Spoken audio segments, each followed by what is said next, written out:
Hello guys, why can't we use Microsoft Excel for fun, to teach to our kids? I have made a very simple teaching of numbers and colors and their combination.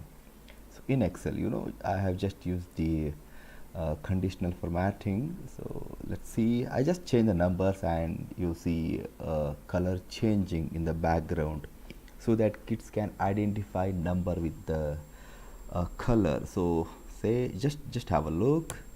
So it changes to red, it changes to green, and so on.